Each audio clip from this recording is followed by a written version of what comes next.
Que te pregunto, ay, que cuándo, cómo y dónde, tú siempre me respondes, quizás, quizás, quizás.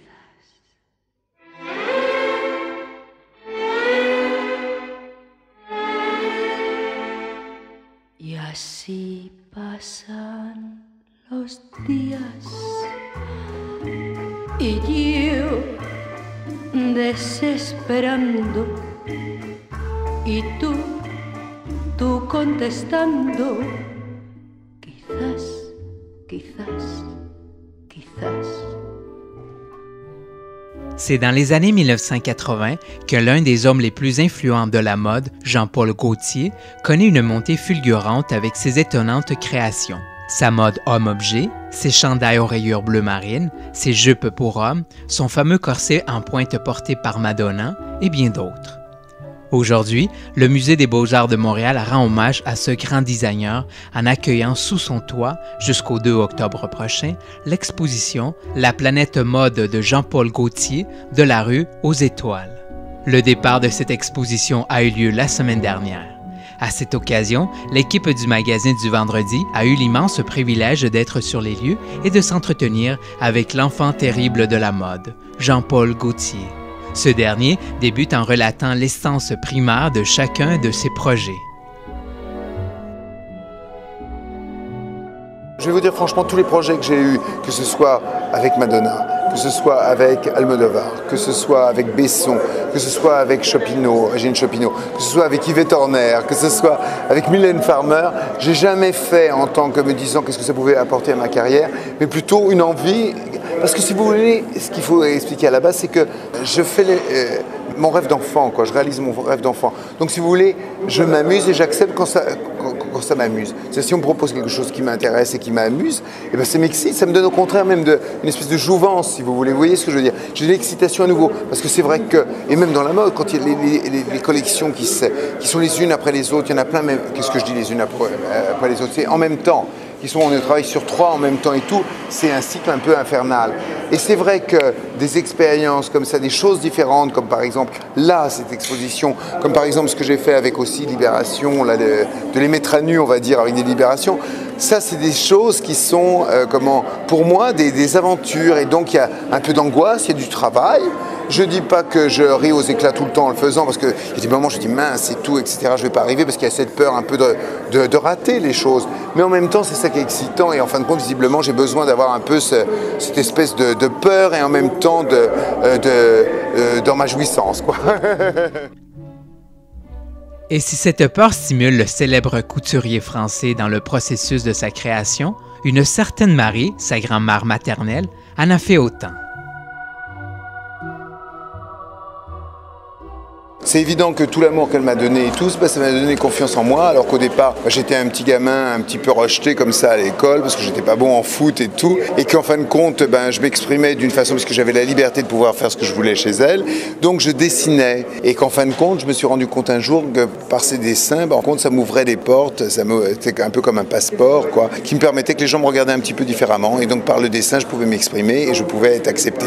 Donc peut-être ayant été rejeté, mais ayant aussi eu du courage et on va dire de la force grâce à ma grand-mère qui m'aimait, donc sentant cet amour que malgré peut-être ma fragilité et ma différence, peut-être j'étais quand même accepté par elle, ça m'a donné confiance. Et puis confiance de me dire avec mes dessins, comme ça je pourrais être accepté aussi par les autres. Donc mes dessins qui sont devenus des vêtements. Certes, ces dessins sont devenus des vêtements, qui ont même changé les codes vestimentaires de la mode, et ce, grâce aussi à l'ouverture d'esprit que ses parents ont su lui inculquer. Je dois parler de mes parents, qui est donc la fille de ma grand-mère et mon père, qui était un milieu très humble, très modeste, pas d'argent, mais par contre très ouvert, et qui n'était pas du tout ni raciste, et qui était, voilà, au contraire très ouvert à plein de choses. Et ça m'a donné le goût de la différence, et j'ai été très choqué quand je me suis rendu compte qu'il y avait plein de gens qui étaient par contre racistes, et qui... Je me souviens d'une anecdote, c'était par exemple, il y avait eu un film qui était sorti, je crois, c'était... mais ça j'avais à peu près 10-12 ans, hein, et c'était Devine qui vient dîner ce soir, un film avec Sidney Poitier, qui montrait donc une jeune femme blanche, américaine, qui tombait amoureuse d'un noir, bel homme, Sidney Poitier, et qui le présentait à ses parents, qui refusaient, etc. Et ça faisait le scandale et tout. Et moi, je me souviens que j'avais dit à mes parents, mais si un jour, moi, j'arrive avec une fille noire, qu'est-ce que vous direz? Eh bien, ils m'ont dit, si tu l'aimes, ce sera formidable et tout. Bon. Et des années après, j'aurais dit, je suis pas avec une fille noire, mais je suis avec un garçon. et ils m'ont dit, si tu l'aimes, c'est parfait.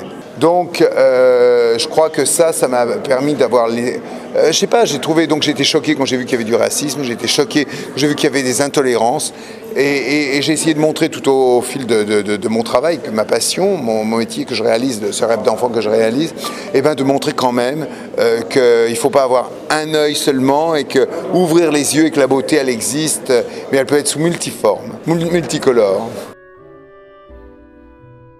Mais derrière ces grands bouleversements, ces provocations, n'a-t-il pas un peu de politique, de revendication? À ce sujet, M. Gauthier ajoute ces mots. Je crois que tout est plus ou moins politique, mais enfin disons que à la base, c'est pas du tout avec des vues politiques dans le sens politique, le pouvoir de droite, de gauche ou ce genre de choses-là. Non, ce que je veux dire, c'est que message social, c'est-à-dire que c'est sous-jacent. Je ne suis pas non plus ni un philosophe, ni un politicien du tout, et je ne prêche pour pas de paroisse, mais simplement essayer de montrer, que les gens voient eux-mêmes déjà visuellement les beautés, et que du coup les acceptent. Et puis c'est vrai que le phénomène de la cause qui est celle contre le sida, c'est parce qu'il y a eu tellement de drames qui se sont passés, tout le monde a été plus ou moins touché par des amis qui ont été atteints, qui sont malades, qui sont peut-être pas encore sauvés, ou d'autres qui sont morts.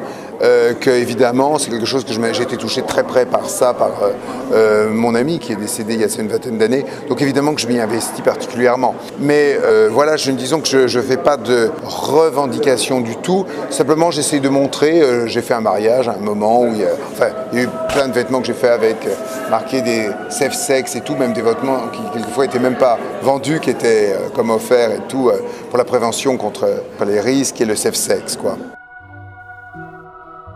En 35 ans de carrière, ce pilier de la mode a vu des vertes et des pas mûres. Alors qui de mieux pour donner quelques conseils à la relève de demain?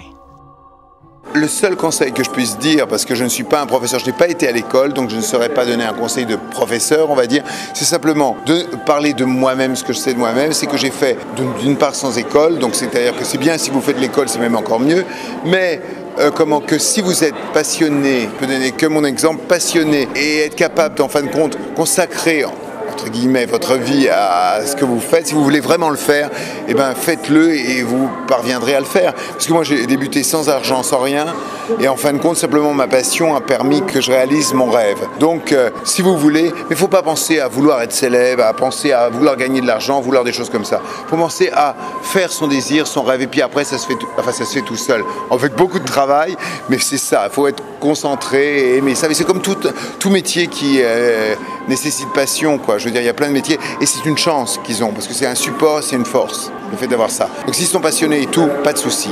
Sinon les autres, peut-être qu'ils fassent autre chose, quelque chose qui les motive vraiment et puis là ils réussiront à le faire. La passion avant tout. C'est ça. Merci à vous. Rappelons en terminant, l'exposition La planète mode de Jean-Paul Gauthier de la rue aux Étoiles est présentement au Musée des Beaux-Arts de Montréal, et ce jusqu'au 2 octobre prochain. Cette exhibition multimédia offre une approche thématique de l'univers créatif de Jean-Paul Gauthier en traçant son itinéraire imaginaire qui trouve son inspiration depuis le pavé parisien jusqu'à l'univers de la science-fiction. Pour de plus amples renseignements sur cette exposition, rendez-vous au www.mbam.qc.ca ou encore en visitant la page web officielle du Grand Couturier au www.jeanpaulgauthier.com.